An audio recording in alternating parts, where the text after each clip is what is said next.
Olá pessoal, hoje a gente vai trabalhar com o Sistema Nacional de Unidades de Conservação. É um dos tópicos que mais cai na prova de exame de ordem sobre direito ambiental. Esse tópico está no artigo 225 de nossa Constituição, cujo texto eu vou ler para vocês. Incumbe ao poder público definir, em todas as unidades da Federação, espaços territoriais e seus componentes,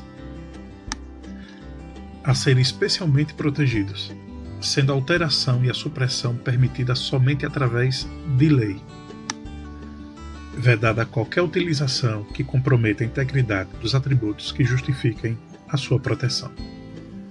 Essas áreas de conservação foram criadas com a finalidade de proteger alguma característica muito específica de uma área, de uma região, normalmente é uma característica econômica ou biológica ou mesmo paisagística, que não se vê em outras partes do território. Portanto, nas unidades de conservação, as normas de proteção ambiental costumam ser mais rígidas do que em outras áreas que não são unidades de conservação.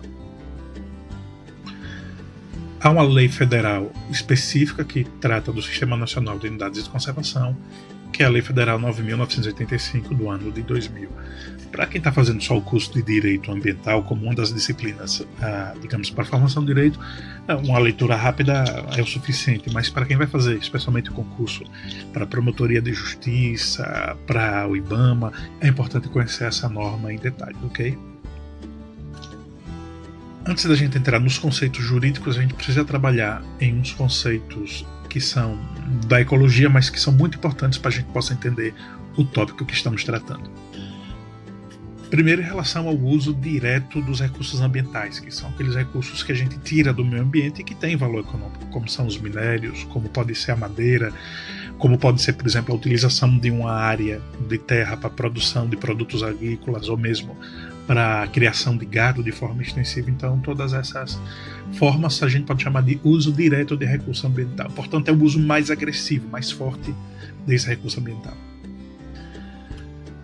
No caso do chamado uso indireto do recurso ambiental, não envolve nem consumo, nem coleta, nem a retirada desses bens ambientais para vendê-los. Na verdade, o que dá valor àquela área é justamente a paisagem, o meio ambiente. É muito comum a utilização turística, né, de recursos ambientais, de hotéis e resorts na beira da praia, de pousadas na área de montanha.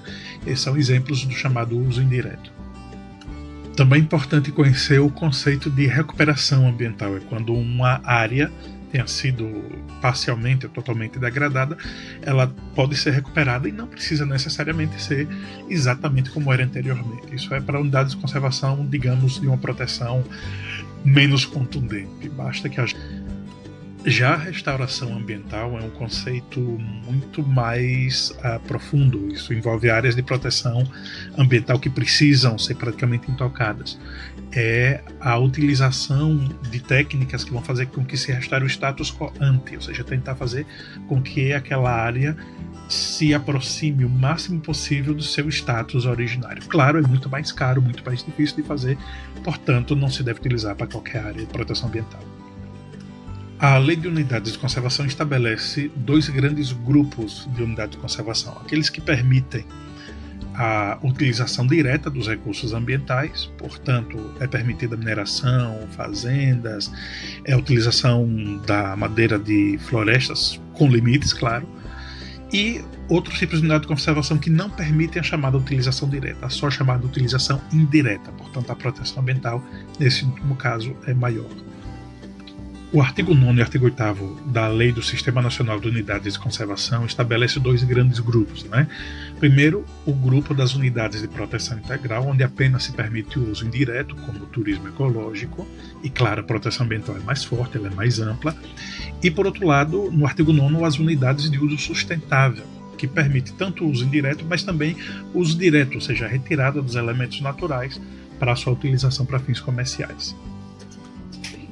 As unidades de proteção integral são classificadas no Brasil em 5 tipos: estação ecológica, reserva biológica, parque nacional, monumento natural e refúgio da vida silvestre. Só pode haver a utilização indireta desses recursos naturais, ou seja, turismo ecológico, educação ambiental. Não pode haver a retirada dos elementos naturais, como minérios e madeira dessa região, com fins econômicos. Por outro lado, o grupo de unidades de uso sustentável é bem maior. São as áreas de proteção ambiental, área de relevante interesse ecológico, floresta nacional, a reserva extrativista, reserva da fauna, reserva de desenvolvimento sustentável e reserva particular do patrimônio natural. Nessas áreas é sim possível a retirada de elementos do meio ambiente, como minérios, como a madeira, mas obviamente dentro de regras menos rígidas que as de uso indireto, mas também rígidas.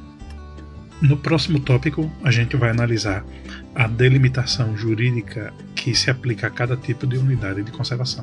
Até lá!